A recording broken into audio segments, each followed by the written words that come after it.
Good evening and welcome. We have a lot of ground to cover.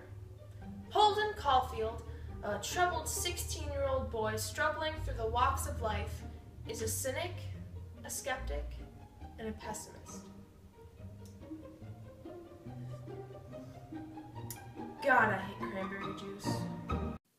To quote Cliff's Notes, Holden is alternately depressed, confused, angry, anxious, perceptive, bigoted, resentful, thoughtful, kind, and horny. By chapter 18, he has already been kicked out of Pensy Prep and has been wandering aimlessly around New York for 2 days now. He meets an old friend for a drink, sees a Christmas show at Radio City, and eventually heads home to see his young, beloved sister, Phoebe. Since he's not supposed to return home for a few days, he stays the night at his former, much-admired English teacher, Mr. Antolini's house. Holden leaves abruptly after he thinks Mr. Antolini makes a homosexual pass at him. In the penultimate chapter, Holden tells Phoebe he wants to run away. When she offers to accompany him, he immediately declines, which upsets her. To assuage her anger, he takes her to the zoo where she rides the carousel. Since the entire story is one big flashback, the novel is concluded with Holden alluding to getting sick and living in a sanatorium. The final quarter of the book is the most significant because Holden's truest and deepest feelings are unraveled and divulged. The reader is granted the opportunity to delve into his mind and interpret his emotions. In chapter 18, we find out that although Holden hates what he calls phonies, he collects more than his share.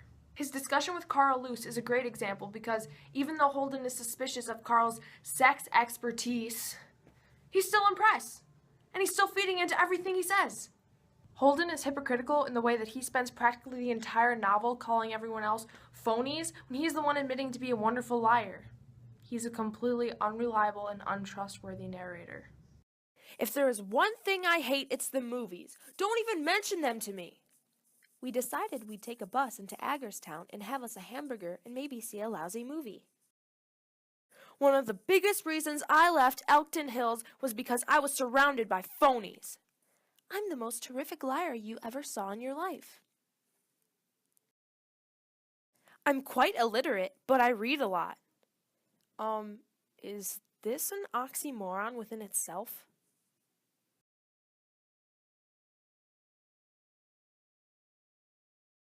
Holden's obsession with where ducks go during the winter is merely a reflection on his concern for himself. He relates to the ducks so much because, just as they are, he is cold, alone, and has nowhere to turn. Holden's curiosity about the ducks' whereabouts also reveals a more genuine, youthful, almost childlike willingness to discover and encounter the mysteries of the world.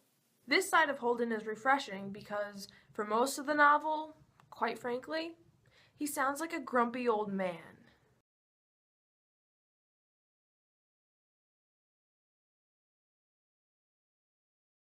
Despite Phoebe's youth, she seems to be Holden's best friend, the only person he can really communicate with. It is learned that Phoebe's a good student via her textbooks and numerous notebooks. As Holden looks through her notebooks, he embarks on her vast imagination, enriched with deep secrets and a healthy curiosity about her own identity. Though she ponders who she is, she's not lost like Holden is, and that, my friends, is why Phoebe serves as Holden's stability. Holden, like Salinger, values the innocence and authenticity of childhood. The fact that Phoebe gets a joy out of the little things in life really just knocks Holden out. Her world consists of red elephants in school plays.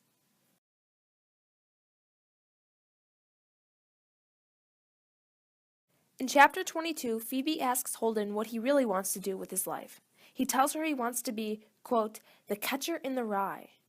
Well, what the hell's a catcher in the rye, and how much do they get paid, and what's the unemployment rate? Because these are all really important factors to think about before getting yourself into a job.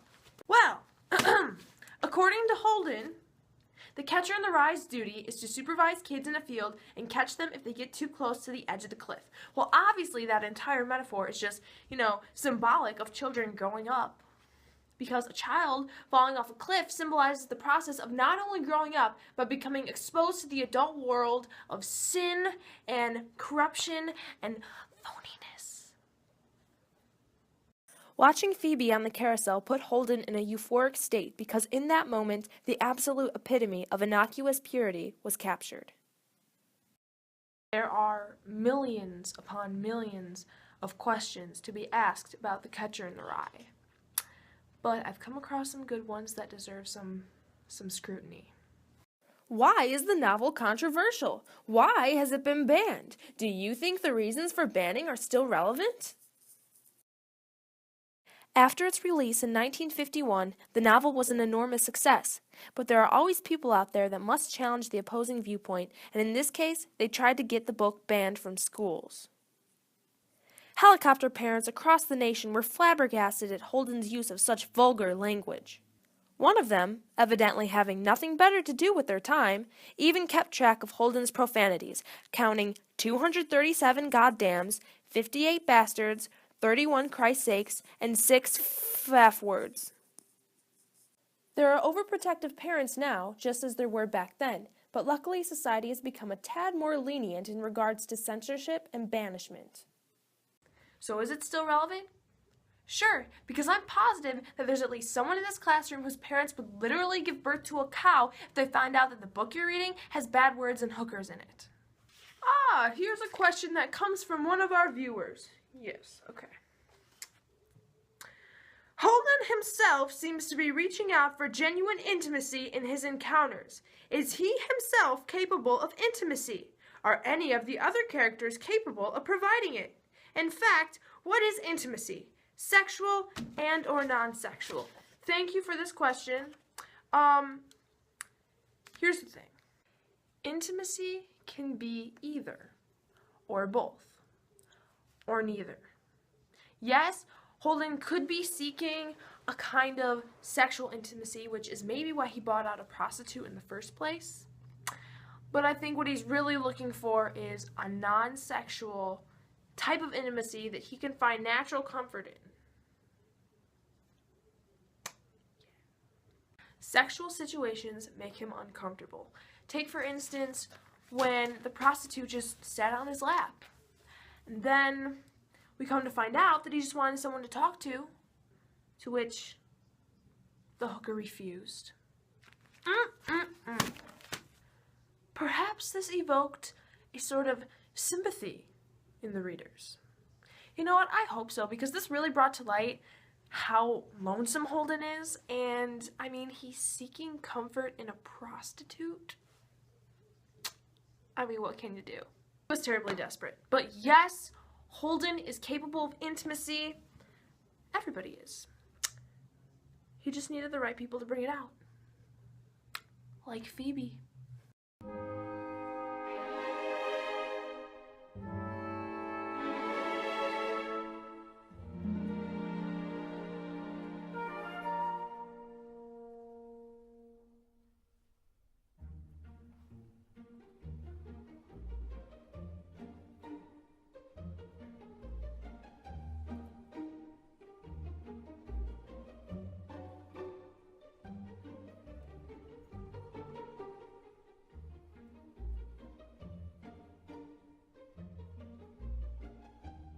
Catcher in the Rye is timeless because it holds these perpetual themes surrounding teen angst, rebellion, desperation, depression, loneliness, which are all human qualities that will never go away.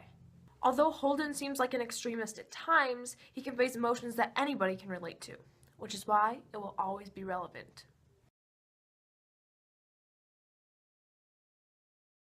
Ever since the murder of John Lennon in 1980, The Catcher in the Rye has carried a negative connotation. Lennon's murderer, Mark David Chapman, nearly credits the murder to The Catcher in the Rye.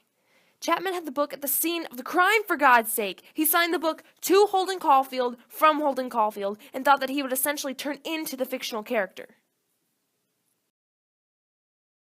So I was at Navy Pier a few weeks ago, and we were standing in line for hours on end, but luckily, to prevent boredom, I brought along my copy of the book. And luckily, I wasn't taken down by a SWAT team. Anyway, this unfortunate incident popularized the novel. Since Salinger was so uptight and protective over Catcher, he refused to give any rights to filmmakers, thus resulting in no movie to ever be made. Even Steven Spielberg wanted the rights for it. Luckily, we have been blessed with loosely based movies like Igby Goes Down and Chapter 27, which is actually about cold-blooded killer Mark David Chapman, but the title itself is an allusion to the novel, which has 26 chapters. This novel was groundbreaking when it was published, and it still remains revolutionary today. Salinger's use of teen emotion and lingo can be something that is understood universally. Thank you for joining us, and good night.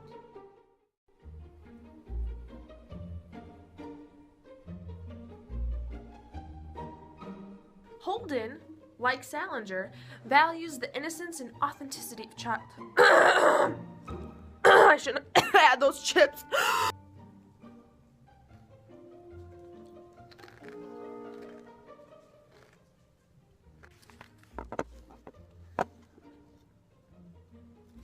I hear cats eating, and it's distracting me. Sexual